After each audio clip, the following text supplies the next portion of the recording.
there was a fair number of crypto securities class actions filed last year, like not too many yet. I think because the crypto markets have been surging.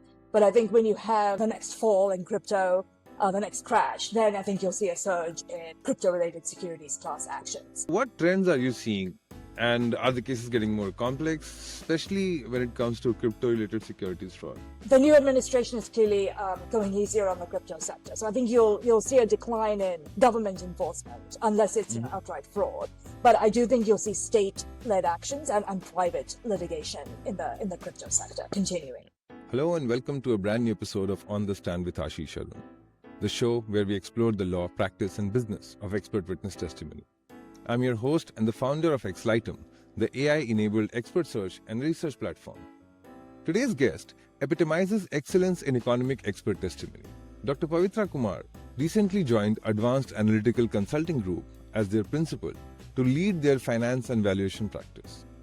With her MIT Sloan PhD in finance, fresh CFA charter and 15 years of experience, she's been the driving force behind some of the most significant economic expert victories of recent years, including the landmark $856 million Cerebras versus CIBC win and the first post-COVID material adverse effect ruling worth $5.8 billion. But Dr. Kumar's story is about more than just impressive case results. As a woman of color who's broken barriers in the traditionally male-dominated world of economic consulting, she brings a unique perspective on both the technical rigor and human dynamics that shape expert witness practice. From her early work exposing credit rating agency fraud after the 2008 crisis to her recent thought leadership on securities litigation trends, she represents the evolution of economic testimony in an increasingly complex financial landscape. So whether you are an attorney looking to better understand how to work with economic experts, or you are interested in the intersection of finance, law, and diversity in professional services, this conversation offers valuable insights from someone who's at the pinnacle of the field. So on that note, let's welcome Dr. Pavithra Kumar to the show. Pavithra, welcome to the show. Thanks so much, Ashish. It's so great to be here. Yes, an absolute pleasure. So let me start by asking you, you recently joined AACG as a principal.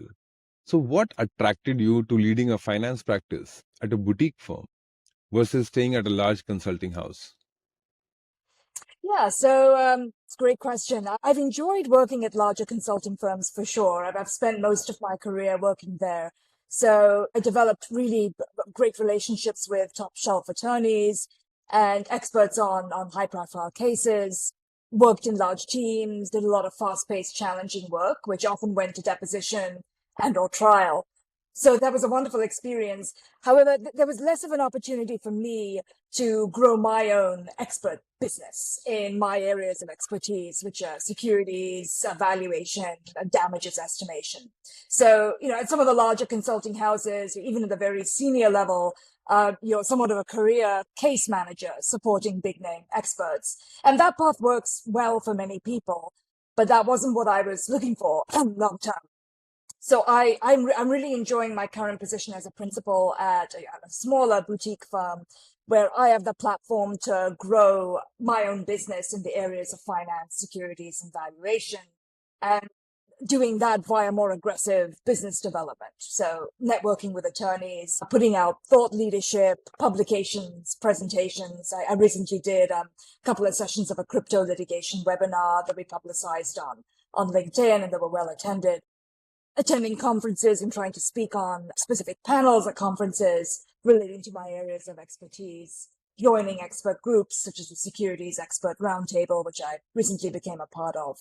So at a boutique firm, as a principal, I have more flexibility to do that wide variety of business development, grow my own business and support my own affiliated experts. It's been going great. We've received many expert requests, doing expert interviews, so that there's a lot of flexibility to grow business in the areas I enjoy most. And so again, when you're part of a large setup, a more established setup versus you start your own thing and you join a boutique firm and then you are, like from a specialized role, you go into a multi-hyphenated role. You're doing all business development, you're doing networking, you're doing content marketing, you're doing your webinars. So how does that experience, how do the two experiences compare? Where on one hand, you have the structure of being in a large setup, having all the support staff, all the budget, and on the other hand, the brand and I mean the brand recognition. Obviously, your brand recognition will come as you spend more time on building it. But when you leave that and start, it's exciting, it's thrilling, and I'm somebody who subscribes to your point of view that you want to do 10 different things. You want to be on the forefront, you want to meet people and not just do the support and the case management and the support behind the scenes. So, like, if you can tell me one key aspect that you really enjoy in your new role, and probably one thing that you miss.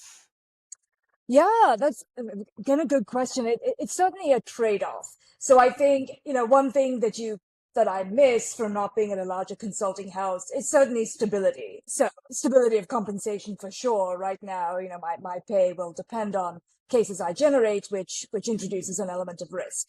So yes, one thing I would miss is the relative stability of working at a larger consulting firm where my role is mostly managing a steady stream of cases. But one thing I really enjoy and prefer about being a principal at a more boutique firm like AACG is again freedom to really pursue the areas of expertise, areas of litigation that I enjoy most. One thing we've been doing that's really exciting is trying to pitch attorneys for ideas for cases. So trying to foresee litigation suits that might arise.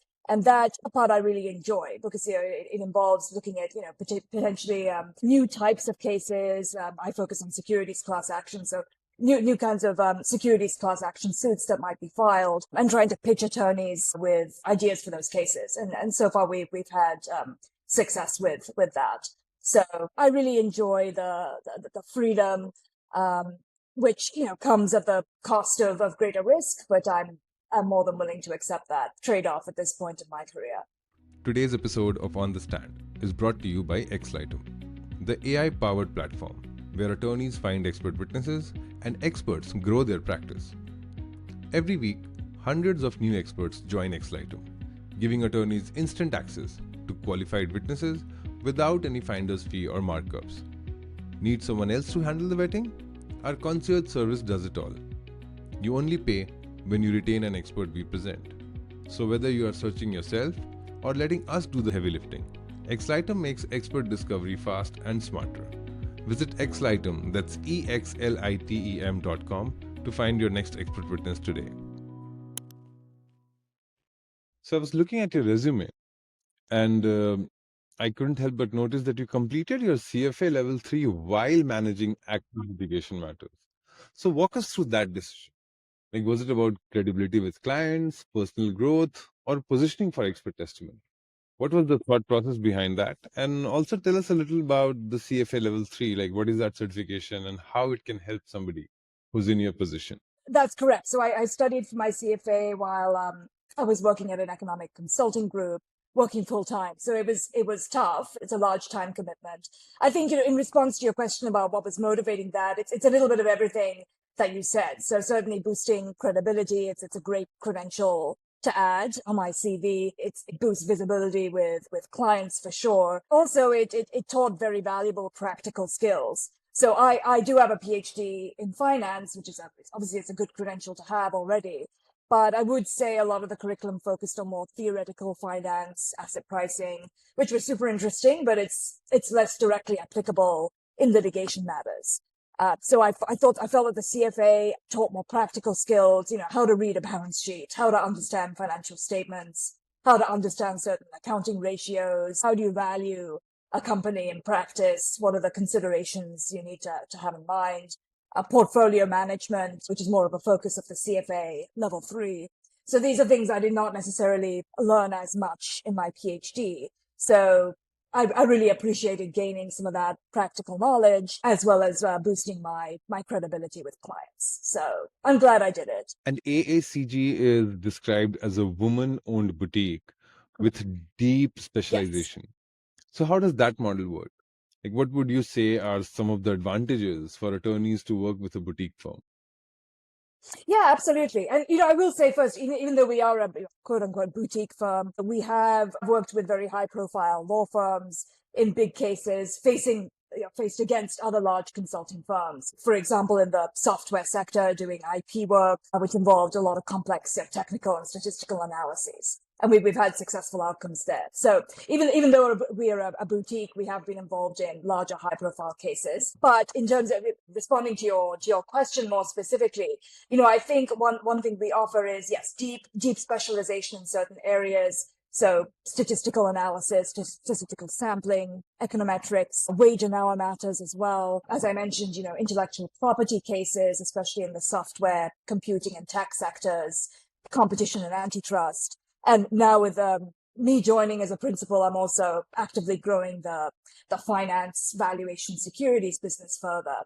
But we have a roster of affiliated experts and a base of loyal clients. They do tend to be smaller and mid-sized firms, but they do come back to us for repeat work. And another advantage is we've got smaller teams here that maybe not spread as thinly across lots of different cases. So we can deliver very dedicated, focused service in our areas of specialization. So I would say those are some of the highlights of AACG. But we run the gamut. We've worked on the larger cases as well as smaller cases. So let's talk a little bit about some of your cases that you've worked on. The first one that comes to mind is the Cerberus versus CIBC, where you had a 856 million win, which involved an incredibly complex structure involving financial instruments from the 2008 crisis. So can you tell us a little bit about that case and what it involved and what was your role in the case? Yeah, absolutely. So just a little bit of background on the case. So back in late 2008, the plaintiff in this case, that's Cerberus, made a loan to the Canadian bank CIBC in exchange for monthly payment streams, which were tied to the performance of certain assets, both cash and synthetic assets in the bank's real estate portfolio. And the synthetic assets in particular, that included credit default swaps, which were on notes issued by a special purpose vehicle, an SPV. So already, you can tell this is kind of a complicated series of transactions. At issue in this case were the payments based on one particular set of the underlying assets for this transaction, one set of the synthetic assets in particular.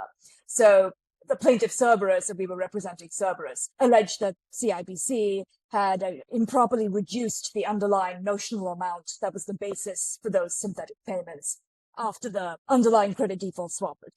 So Cerberus alleged that the underlying notional amount was reduced improperly, and instead, the notional amount should have just been frozen after the credit default swap experienced that default. And another thing is that Cerberus also alleged that the CIBC had improperly just reduced the notional amount to zero following a liquidation of the assets that were underlying the synthetic assets. So just to step back a little bit there was a dispute here between the two parties on how one should define the underlying relevant notional amount for these synthetic assets to determine the payments to Cerberus. So Cerberus was alleging they had been underpaid and that there were ensuing damages, and we came in to represent them and estimate those damages, assuming liability and assuming our counsel's theory of the case. So, at its heart was this somewhat complex legal contractual dispute about how this underlying relevant notional amount should be defined. And, that's not something we opined on as economists, but as economists, our job was to estimate the damages, assuming our counsel's theory of the case is correct. So what we had to do was, we had to explain the transaction very clearly. In this case, I was not the expert, but I was supporting an outside expert, an academic professor. And we had to lay out counsel's position and lay out how we would estimate damages under a variety of scenarios and corresponding different assumptions. So what was really important is we had to explain this transaction very clearly and simply, and we did that with a series of flowcharts which laid out the flow of payments in the loan and CDS transaction that I just described. And then with that, we built up the steps very clearly to our various damages scenarios and had some very clear tables laying out the range of damages. So it's no fancy techniques to make this simple, but you do need to spend a lot of time to make sure you're creating very clear graphics for something like this, because then blocks of text won't be very effective in communicating to the audience what's going on here. So that was a great case. Yeah, I really enjoyed working on it. It was very challenging, but certainly enjoyed supporting the outside expert there. And yeah, we had a very successful outcome. I completely understand the meaning. The strategic date, and I can only imagine how much work it would have taken to take so many complex concepts and numbers and then transform them into things that the judge and probably the jury could understand. Exactly. That's the key goal of expert work. And, that's the most challenging part. Yeah, I would agree with that. And that this case really tested the limits of that because it is complex. But at its heart, it's a fairly simple contractual dispute. So if you lay that out clearly and then say, here's a transaction, here are the steps we're taking steps and assumptions we're taking to estimate damages. And another important thing is not stepping outside of your scope. So not making overly aggressive assumptions that can be critiqued by the other side. And that was super important in this case as well. And would you mind talking about the other case? Another case of yours, Maps Hotels versus AB Stable, where it was the first time a court allowed a buyer to walk away from a deal, citing COVID impacts. So, what was this case about? And how was COVID a factor in this case? And what made your analysis compelling that they allowed the buyer to walk away? Yeah, so I'll clarify. We were representing the buyer in this case. Again, I was supporting another a very high-profile evaluation expert. We were opining on whether an MAE, that's a material adverse event, had occurred in this transaction. So here, the buyer had bought a multi-billion-dollar portfolio of hotels. But obviously, hotels suffered greatly. I think these were actually luxury hotels. So luxury hotels suffered particularly acutely during the COVID period.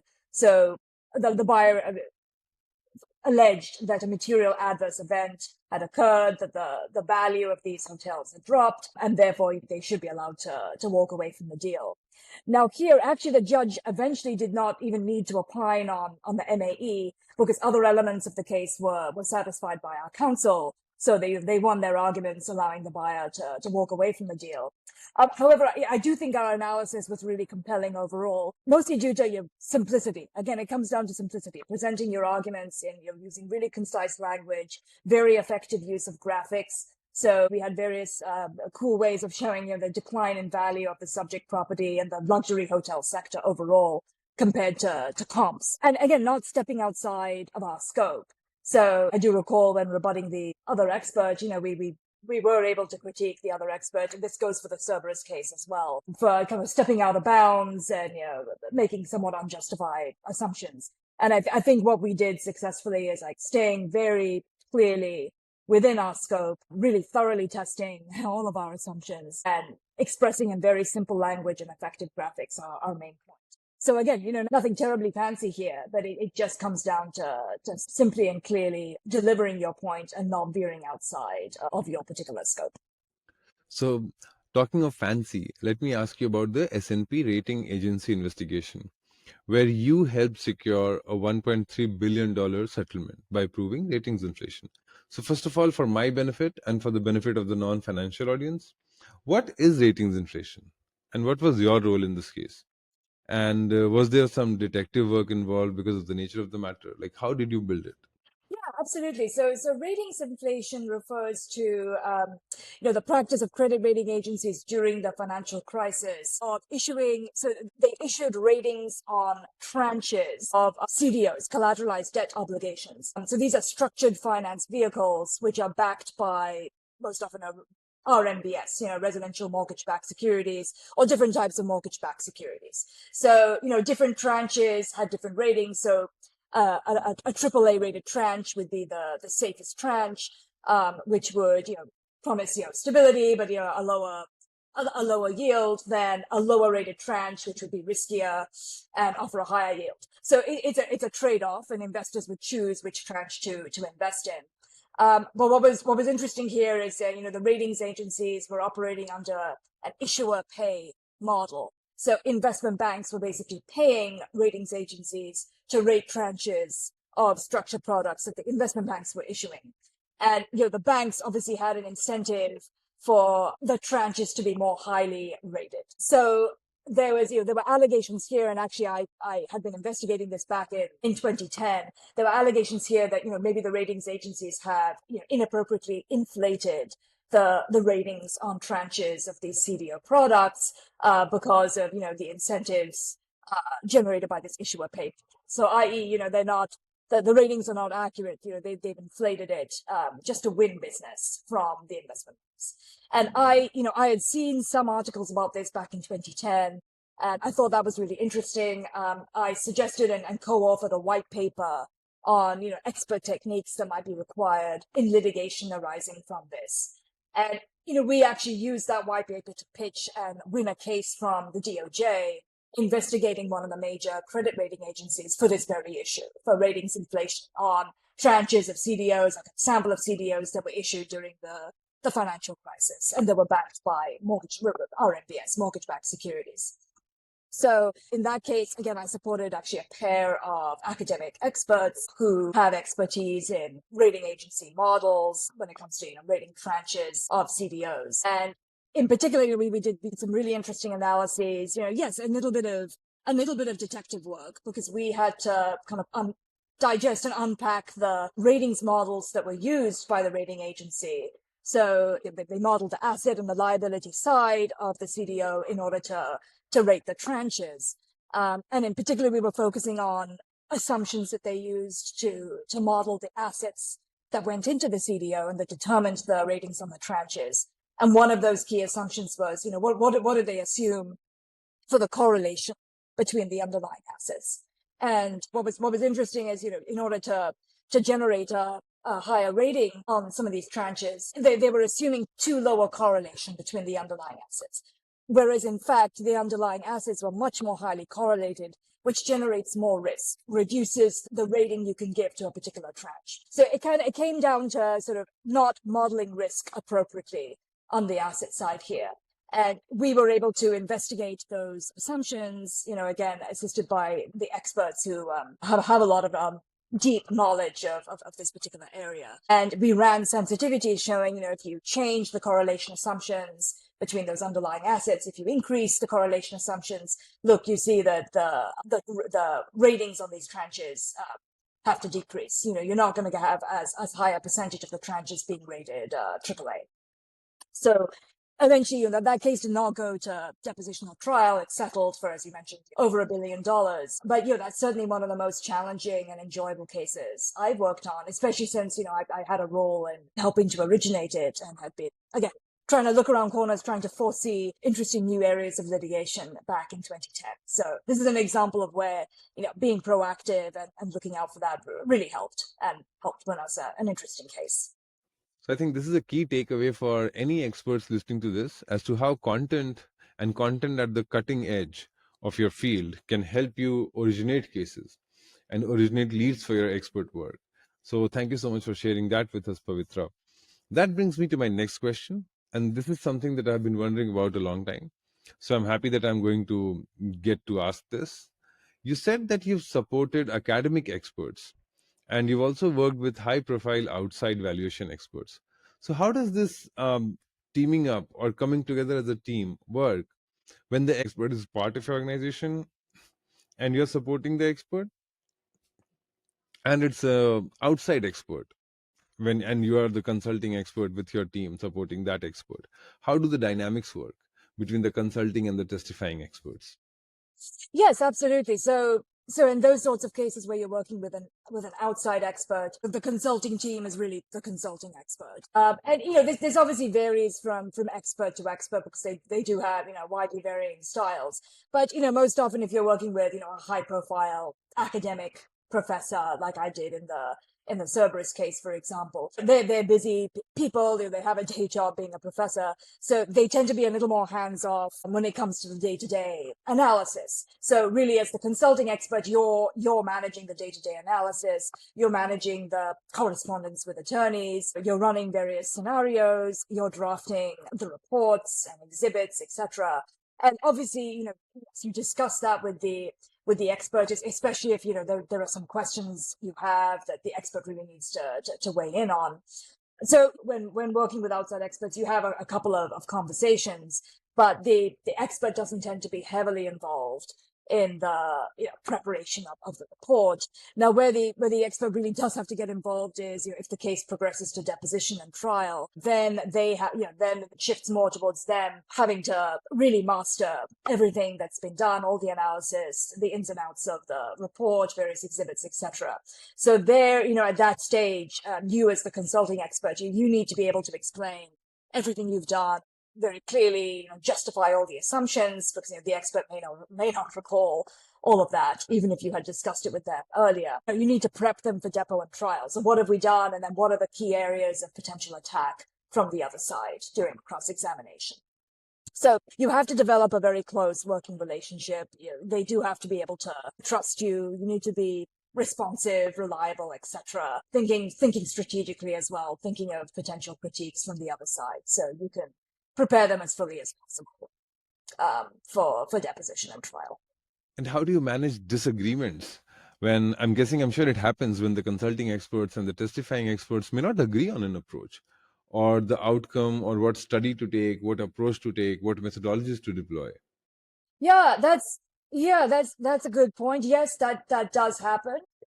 If you're doing a rigorous job, it won't happen super often, but it has happened that we've had disagreements. We certainly, we not completely defer to the expert, but we do take the expert's point of view very seriously. If it's something we still disagree with, we would prepare, we would justify our approach and, try to have a series of conversations with the expert to see if we can maybe find a compromise there. And, certainly, when working with a particular high profile valuation expert, there was a prolonged disagreement about employing a particular valuation approach. But after a series of conversations, we did have to be creative and thinking about different ways to present our argument most effectively.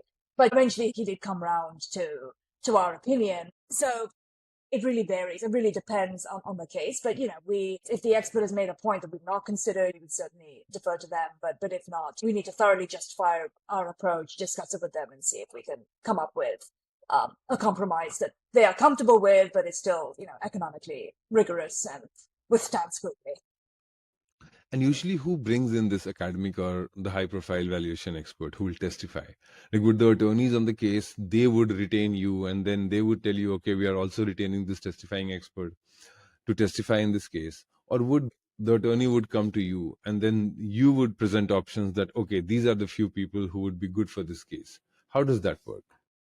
Yeah, it's more of the latter of what you just described. So yes, sometimes it's the former, but much more often it's the latter. So for example, at a larger consulting firm, they have deep networks of experts. So an attorney would come to that firm and say, we're looking for this particular type of expert. The attorneys may well have worked with one of those experts many times before, so they'll say, we'd like to work with that particular expert. Or, they'll say, we'd like some options for experts, and the firm will suggest that.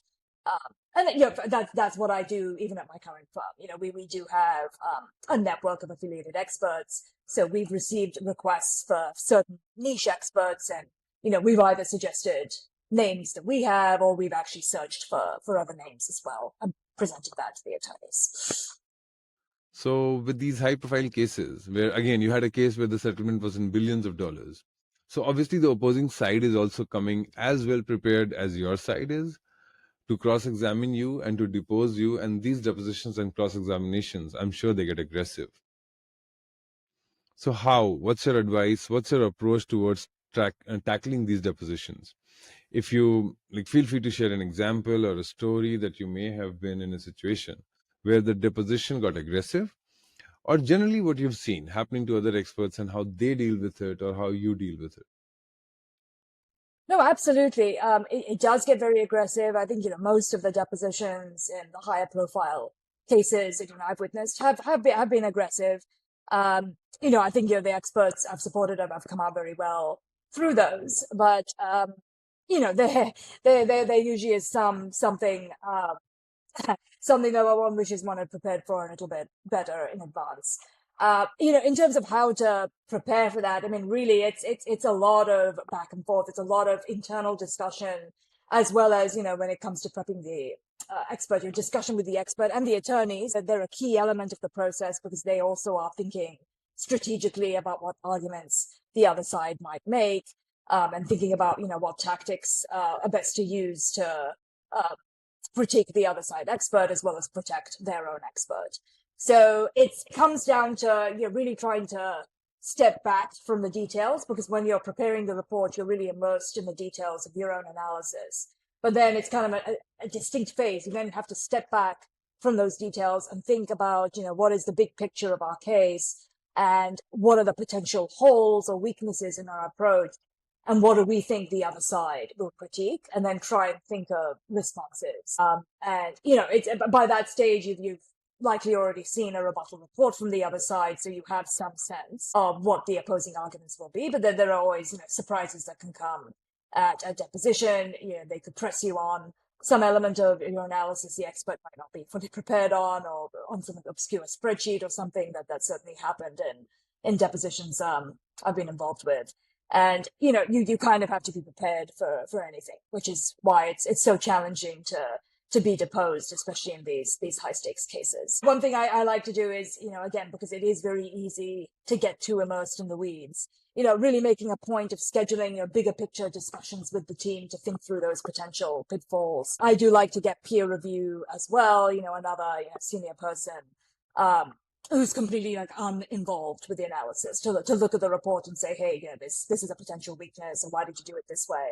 That's really, really helpful, so that you don't get trapped in your own bubble and start believing the stuff, drinking the Kool-Aid too much. You kind of need to invite a variety of perspectives. You need to be foreseeing attacks on your approach, and that's one of the toughest elements of this. But that's really the only way to prepare for cross-examination. Let me tell you a statistic from our podcast. So we did the second season of On the Stand, and we recorded about 16 episodes. Okay. Only 2 were women. All right. And so we're trying to improve that number in this new season we are recording. And it actually reflects the reality of expert witnesses in the courtroom, where women serve as sole experts or testifying experts in very few cases. And in fact, I believe you spoke at the ABA on. Yes, I spoke on a webinar organized by the Women and Diversity sections of the ABA. Yeah. So what are your thoughts on, one, why you think there are such few women in the expert witness industry? And there may be women, there are a lot of women behind the scenes doing consulting work. Absolutely. And case management and support work. But when it comes to testifying experts, that number is very skewed. So why do you think that is? Yeah, absolutely. That's absolutely right. I agree with all of that. Being a woman, especially being a woman of color, you're going to have very, very few experts. There is some positive momentum here. I have seen some of my former colleagues from other firms who are women of color who have broken through in the expert field. So that's really encouraging, but it's still a very, very small sample size. So it's good progress, but nowhere near good enough. In terms of, what are the real barriers here? Obviously being a woman, and speaking for myself, woman of color as well, I mean, you are a minority when the vast majority of attorneys, clients, and experts are men, and usually older white men, to be honest. So I think being different is not always helpful in this field. And that's the key issue here. I spoke about this at the ABA as well. I mean, just in and of itself, being a woman or being a minority, I don't think that matters. I think most people we work with are, the highly sophisticated people who are not necessarily prejudiced or ignorant or anything like that. I think people want to encourage diversity for sure. But I think what is the true barrier is being perceived as different. So if you present yourself as coming from a very different cultural background, even speaking with a very different accent, having different interests to the mainstream, different personality even, just anything that marks you out as being very different to the traditional corporate white male, I think I've found that that's the real barrier. Being a woman of color is correlated to those differences, but as an economist would say, correlation is not causation. I think the real causation element is just being perceived as different. And because attorneys tend to be, and again, this is changing, but historically tend to be, white men, I think they prefer working with experts who are like them, which translates into being of the same race, gender, the same demographic background. So again, if you present yourself as being very different to that, I think you are going to face more suspicion and lack of trust. And because trust, as I've mentioned before, because trust is so important in this industry, that does cause a barrier here. I have experienced this firsthand. I feel like, and this is earlier in my career, I feel like I've been at meetings with attorneys. I've presented certain points which were good, but that they didn't quite land with the attorneys. But then somebody else, who is typically a guy, makes the same point, and that lands more clearly with the attorneys. And maybe it was my delivery as well. I think coming across as nervous or unsure of yourself is definitely a killer here, and that is something that I know that women can face, especially earlier in their career. So that certainly could have played a role. But then I also do think there's some level of unconscious bias going on here, which is really, really tough to eliminate. And in terms of support staff, as you mentioned, yes, I mean, there are lots and lots of women who are behind the scenes, are very, very good and successful at doing that.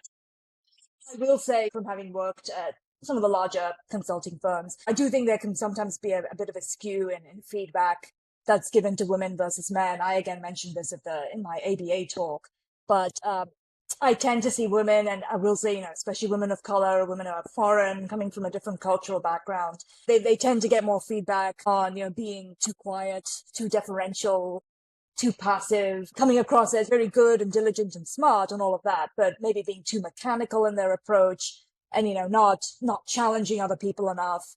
And I mean, there's certainly an element of truth in that, because I think coming from a different cultural background, sometimes you're raised to be more passive. You're kind of coming from an Indian background myself. I do think there's an emphasis on being very polite, being passive, and not necessarily challenging other people, and that that is not viewed well in a corporate environment, especially in the US. But that might fit in better in a corporate environment in Asia. So it's a matter of what are the expectations here, and again, presenting yourself as different is never it's not always a positive thing. So I think people at the consulting firms should be cognizant of some of these barriers. It is tough to tackle. It's a lot of unconscious bias. I do see this skew in feedback, and I do see women of color do get a bit of a dent in their confidence from receiving some of these comments, and from not feeling like they're truly a part of the team, not building relationships as well with attorneys as maybe other people do. So that I would say I have a lot of thoughts on this topic, but I'll stop there. No, but beyond fairness, is there a business argument for increased diversity in expert witness testimony? Like, you think diverse experts would bring different perspectives that could probably serve the clients better? Absolutely. I mean, I think that's the real purpose of diversity. I don't think we should have diversity just for the sake of it. The real purpose of diversity, or the real benefit of diversity, is diversity of perspectives. And that's really important in what we do, because as I was saying earlier, there is a tendency to get immersed in the details of what you're doing.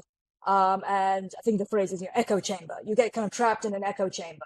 You believe everything you're doing. It's very, very difficult to think of what are the weaknesses in our approach, what are the holes, what are some other perspectives here that we need to prepare. So you absolutely do need a variety of perspectives, and I think that's more likely to happen if you have a more diverse team, people from different backgrounds. So it sounds like a bit of a generic statement, but I from first-hand experience, I do think that helps. I think sometimes I faced this also earlier in my career. If you do present a different perspective, but do it, not very confidently, sometimes people will ignore you, or overlook some of the things you've said. So I think you do have to be really assertive. You do have to be sure of yourself. You just have to go for it. You do have to challenge other people's views. But I think that will ultimately create a better, more robust work product. So as we see more and more, like younger attorneys who probably don't have that unconscious bias that they're not even aware of, and who have spent more time, more of their childhood in inclusive communities, probably seeing more diversity around them. Now that they are selecting experts, they are getting a say in, like shortlisting and working with experts. Do you see a change in how they are selecting experts, and are they more open to diverse candidates? Yes, I definitely have seen that. I think that they tend to use the same handful of experts over and over again, and they're actively seeking more diverse experts, so including new up and coming experts in those fields. So that, that's certainly an area I've been targeting in my business development. I think, yes, it's a positive trend in that, younger attorneys have grown up in more inclusive environments, as you've said. May be less biased and therefore more open to a wider, more diverse range of experts. So I have seen that. I hope that trend continues, and certainly it's a trend I hope to exploit in growing my own business as well. And you talked about your expert network, and so how do you go about building this network? Like, obviously, you'll meet more like experts on cases you're working on, industry friends who may be doing expert witness work already, Right. or you've joined the SER, so you'll meet other experts there, and you'll expand your network. So, but other than that, let's say a new case comes in, and you're looking for an expert, and nobody in your network fits the bill. How do you go about finding those experts? Yeah, I mean that happened a couple of months ago. In fact, I networked with attorneys at one of the ABA conferences, and they were looking for a very special type of expert, expert in the energy industry, but someone who also had valuation expertise, and options expertise. So it was very, very niche. And yeah, we our own affiliated experts. There wasn't anyone who quite fit everything the attorneys were looking for. So we did research, on targeted research on the internet, looking at specific universities or programs which have professors who are experts in this particular area. We looked at both academic and industry professionals. And we were able to find a couple of names that we referred to the attorneys, and they were grateful for. So I think being creative in your searching really helps. But yes, I mean certainly if an attorney is looking for a specific type of expert, you do often have to look outside of your own network, and you have to kind of think a little bit about the best avenues to search for that. LinkedIn, that really helps us as well if you're looking for industry professionals in particular. And having a wide network of experts is useful because you can also ask them to refer other names, which is something that we did as well. So I'll do a shameless plug here that like I think one of the great ways of finding experts is to look at similar cases or like experts who get named in court records. Okay. And that is the basis on which we have built Xlightum, our AI-enabled expert witness search engine, where we look into court records every day, identify all the new experts that are being disclosed who are not already in our database, and then add their information and make it searchable for attorneys. So that actually helps capture information on a wide variety of experts, a wide range of experts that other attorneys are working with, but like everybody may not be familiar with. That's really, yeah, no, I was aware that that's what you do. I think that's going to be a very useful tool going forward. I mean, yeah, frankly, AI is being used much more here, so in our industry. So that's great. And let me go back to the industry efforts that are in place today to improve diversity. Right. And I'm aware of the Equal Representation of Experts initiative, where they have initiated a pledge that attorneys have taken, that other experts have taken, that they would encourage the participation of women and enablement of women to get them more chances to be the testifying expert and prepare them for that testifying role. So are you aware of like any other initiatives like this or this initiative? And do you have any thoughts on what actually works versus what's just good PR? Yeah, so I think Ashish, actually, you told me about this Equal Representation Initiative. I signed the pledge and visited their site. I think that's great. That was the first I'd heard of it. I am not aware of too many other initiatives to improve the representation in the expert witness industry. Clearly it's already a pretty niche industry. So, I wouldn't expect there to be too many initiatives. There are initiatives at firms, like the larger consulting firms in particular, to improve diversity. And, that's great. I think, they have different groups, Asian group, African American, etc.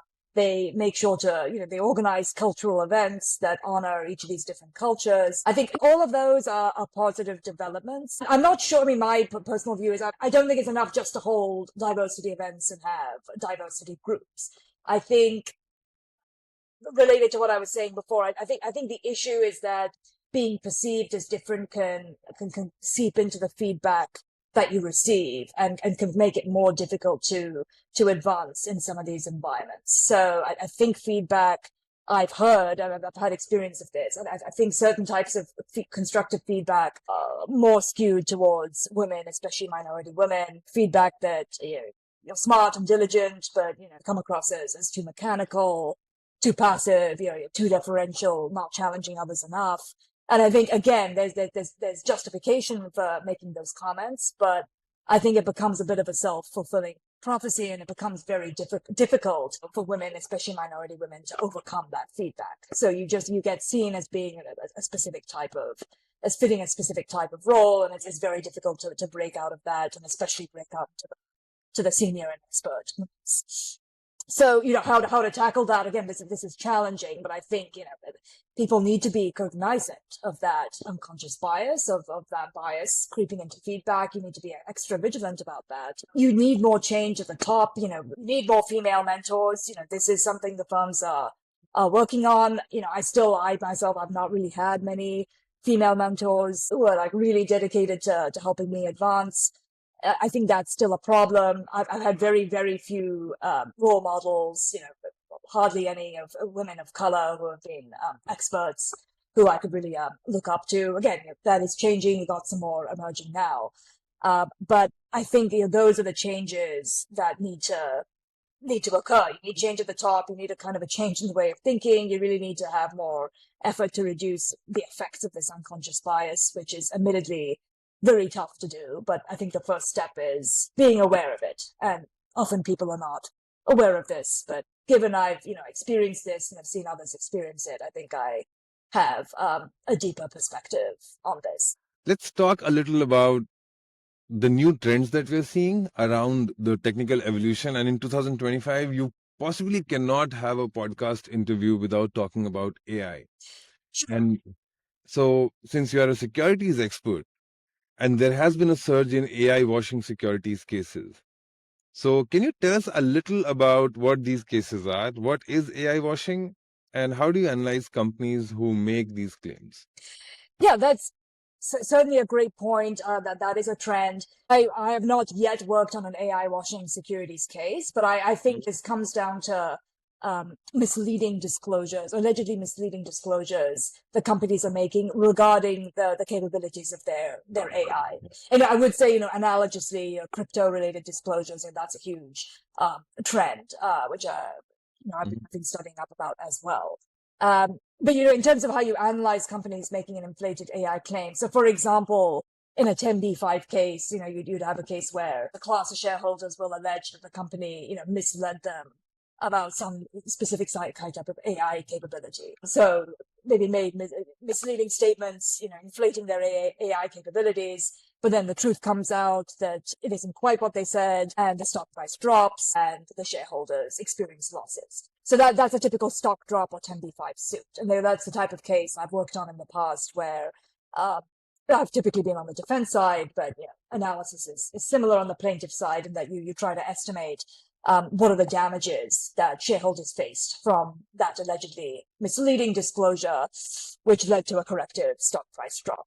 So, the type of analysis you would apply to that case is similar to the type of analysis you'd apply to 10b5 cases driven by other types of disclosures. But, this is certainly a trend that's, there's been a huge surge in these types of cases. So I think we'll see more of this to come. I think, what's really important here, especially if you're on the defense side, you want to be able to argue that the stock price drop is not purely driven, or is mostly not driven by the disclosure, the corrective disclosure relating to the AI washing. So what you need to be able to do if you're an expert on the defense side is, you need to be able to disentangle other factors that might have contributed to the stock price drop on that day.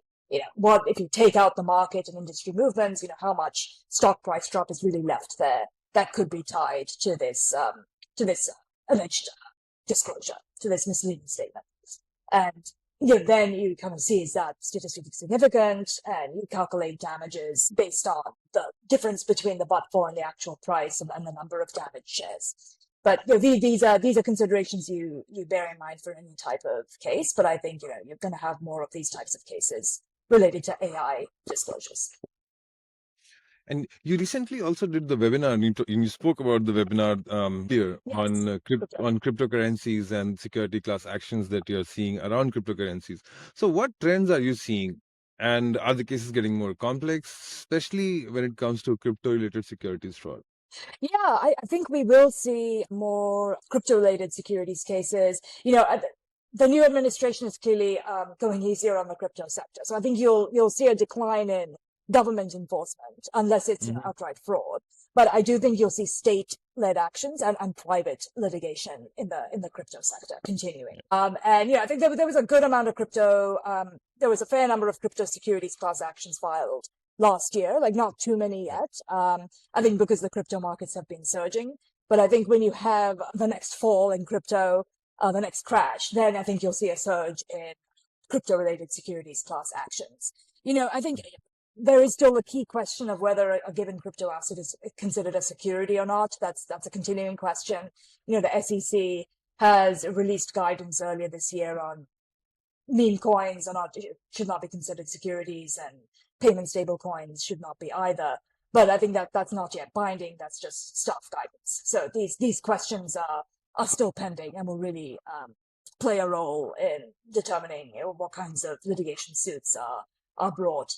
Initial coin offerings, there's still the question of, should those be regulated as stock offerings or not, and therefore subject to the SEC oversight. But, in terms of trends, I think we've seen crypto actions filed against crypto exchanges and trading platforms, NFT related platforms, and, people or celebrities have promoted meme coins. I think we'll see more of that continuing. I mentioned in the previous section, 10b5 cases. I think we'll see 10b5 cases being brought related to alleged misrepresentations about crypto, about crypto securities. So with regards to meme coins in particular, meme coins, they rely on people or celebrities promoting them in the media, but then they're often accompanied by dramatic decreases in price. So you have investors piling into those. But then when you have a crash, I think we'll get more crypto securities class actions brought against companies or celebrities who promoted these meme coins and who are alleged to have made misleading disclosures about those meme coins. And crypto asset price drops tend to be much more extreme than those seen in other types of securities litigation cases. It's just a more illiquid and more volatile market. So you have the potential for these price drops to be really magnified here. So I think that's a big trend to look out for with regards to crypto. Even stepping outside of crypto, more volatile trading is, I think, changing the landscape of traditional 10b5 securities fraud cases as well. I think I've seen many securities class actions filed recently against companies who've had a stock price drop, even if it's not clear that the stock price drop was the company's fault. But I think you're just seeing more of a trend to just file a securities class action against companies who've experienced those drops. So that's a trend to look out for. What's interesting, as an economist, typically in 10b5 cases, the plaintiff's reliance arguments, their arguments that, investors could rely on the integrity of the market price, that depends on an assumption of market efficiency, i.e. that the stock price is efficient, that it reflects all information about the company, and that you can't make a profit from trading on any type of information about that security. But as you're seeing these more volatile markets, as you're seeing more of these meme stocks where their stock price movements seem to be driven more by noise than by fundamental information, then it kind of muddies the question of how do you assess market efficiency. So that opens up some really interesting questions for economic experts in 10b5 suits. And that's certainly been a recent trend. It's something I've faced in a couple of cases I've worked on as well. Yeah, and I think yesterday, I read some news that they may be allowing crypto investments in 401. Yeah, I saw that. Yeah. I think that could also lead to more litigation down the line. That's a very good point. Yeah, I agree with that. And yeah, kind of not exactly the same, but in a similar vein, I think there have been more what's known as crypto treasury companies, companies which are sort of holding Bitcoin as a reserve, and then might be making somewhat inflated statements about the profits they can generate, etc. This is kind of an area I'm still investigating, but I think there's definitely more scope for litigation related to fraud or misrepresentations related to that proliferation of crypto treasury companies. But yeah, the crypto being included in 401ks, that's certainly likely to generate litigation as well. It's a super dynamic environment. It's been very interesting to track the developments here. I think, I think the types of an economic analysis actually would be similar to those in other cases. So for example, a crypto 10b5 case, the types of economic analysis you do would be the same as in like an AI washing case, or, a traditional stock drop suit where there's been some alleged, misstatement about your expected earnings. So it's not necessarily that you need new and fancy types of economic expertise, but it's more, knowing how to apply those tools to these new contexts. And yes, having some understanding of how the crypto markets work, or the variety of different crypto products, how some understandings of the fundamentals of Bitcoin and blockchain, etc. That is useful. And that's been the topics of my crypto webinars over the past couple of weeks. But I think having a solid foundation in securities valuation and damages expertise should position you well to be able to apply that to the crypto landscape. And do you think the judiciary is technologically and technically equipped to appreciate these new, these new securities, these new currencies that are coming up, like crypto, and just the general surge in technological advancement that has happened over the last few years? The judiciary? Yeah, like the judges and the attorneys are still they're trying to specialize into, securities litigation and crypto litigation. So they would take the time to study and bring themselves up to speed. Where do you, have you had any experience or where you've seen a judge who's seemed to be really sharp about in their understanding of the technology and the cryptocurrencies and the issues that we've been talking about? I mean, I've not seen that yet. I mean, that doesn't mean it doesn't exist. I agree with you that yes, attorneys are certainly specializing more in this. I know it's several of the top law firms, they have new practice areas and they give frequent webinars, and they're really on top of the crypto developments. And there are, other even smaller firms have, dedicated fintech practices where, the attorneys have deep expertise in this area. Yes, I do think there's a challenge for the judiciary to get fully up to speed on these concepts. I mean, the crypto, it is complex.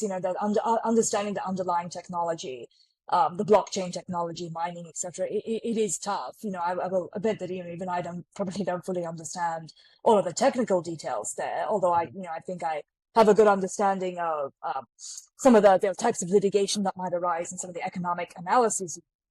But the underlying technology is complex, even though the goal of crypto is simple. It's to create a peer-to-peer payment system. So the original paper written by Nakamoto had a very simple point. But yeah, the underlying technology has a lot of nuances and complexities that might be difficult for the judiciary to fully understand. I think that'll be a challenge. But then, I think it is the goal of economic experts to explain that as simply as possible, so that you don't have to get bogged down in technical details, and that you can really focus on the economic and legal arguments for a particular case. So, again, it'll depend on the case, but I agree that could be a challenge here. So the attorneys are learning more and more about the new practice areas, but when it comes to working with experts, right, do you still see attorneys making the same mistakes across the board? We see attorneys in all kinds of litigation bringing in the experts too late. And that is something, that is a criticism that experts from all different disciplines that we have spoken to, they all like, that's the key advice that they have for attorneys, that bring the experts sooner. So do you feel that, do you agree with that, and why?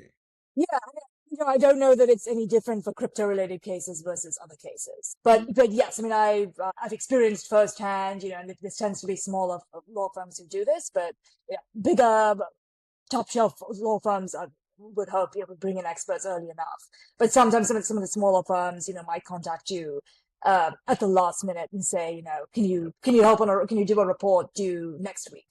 And they don't provide you any documents. They don't seem to have a great handle on the scope, what they want to be the scope of your report. They're not that responsive to questions. I have experienced this, and sometimes it's better if you don't work on a case like that. It's really imperative, I think, for an expert to be brought in as early as possible, for the attorneys to provide all the relevant documents as early as possible to that expert, for attorneys to highlight, bad documents. I've experienced this where, you find out about some bad document when it's cited by the other side. And that's something the attorneys, did not provide to your expert. And that, it's never been catastrophic, but it's really irritating when that happens. It's just unnecessarily stressful. So, attorneys need to be able to provide you all the information, including potentially harmful information, as early as possible. Need to be clear about, the time frame of your report. It's yes, you need enough time to prepare your report, review those documents, kind of do peer review and audits and checks, etc., which is just really difficult if they bring you in a couple of days beforehand. And again, bigger firms don't tend to do that, but sometimes, if you're contacted by a really small shop, they will wait till the last minute, and that can be stressful. So do you think that as attorneys vet experts, even experts should vet attorneys before taking up the case? Well, that's a good, yeah, I think so. I think one way to vet is, to see if they're able to answer your questions up front. Like, are they responsive? If you ask for specific types of documents, are they able to provide that to you? If there are potentially, and again, this has happened a couple of times, the potentially bad documents cited by the other side, are they familiar with those documents? Can they provide those? Are they able to talk through, ways to respond, the ways to sort of get around that, or how to respond to potential arguments, critiques of your argument. And if they're kind of fuzzy on the responses there, that is a red flag.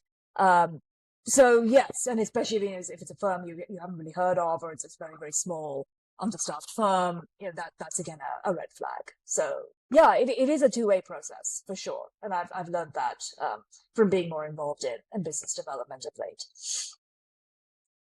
And is there a piece of advice you have for aspiring expert witnesses, somebody who's probably today in the position where you were 5 to 7 years ago? What advice I would have? Yeah.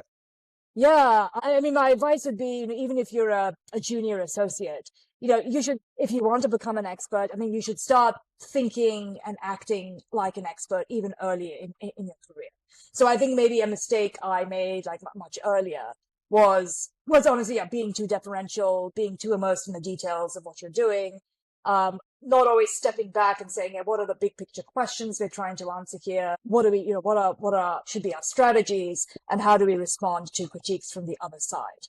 And I think demonstrating that ability to obviously do the work, but also step back from the work and think more strategically, that demonstrates, and if you do that early on, that demonstrates that you're thinking and acting like an expert. So you're more likely to be viewed as an expert, or as someone who can develop into an expert. So that would be my top advice for junior associates, or people, people who are earlier in their careers. And this is tied in with my comments on diversity as well. Again, I'm generalizing here, but I do think, women, especially women of color, people who've come from a different background, they may be more likely to be, stuck in the details, be deferential, not feel confident enough about challenging more senior people's point of view. And that, again, that can mean that you're seen as as a worker bee, but you're not seen as someone who can kind of lead a case and become an expert. And that's just something to be really cognizant of. And again, also not coming across as nervous or unsure of yourself. Even if one pitfall I fell into earlier was, thinking you always have to have all the answers. But there are ways to say, well, I don't know the answer to that yet, but I would need X, Y, Z more information, and to deliver that confidently. That will be viewed more positively than someone sounding like super nervous and unsure of themselves and saying, oh, well, I'm not sure. So these are things I've learned, speaking slowly, also speaking very, very quickly and trying to get all your answers in. Again, that's something one might be tempted to do earlier in your career to kind of show how much you know. But I think as an expert witness, you're actually really supposed to just answer the question that's posed to you. You really shouldn't give more information than what's requested. So speaking slowly, confidently, not using more words than are necessary, and just projecting that confidence and authority, that's very, very important. And if you can show that earlier in your career, I think that's very beneficial.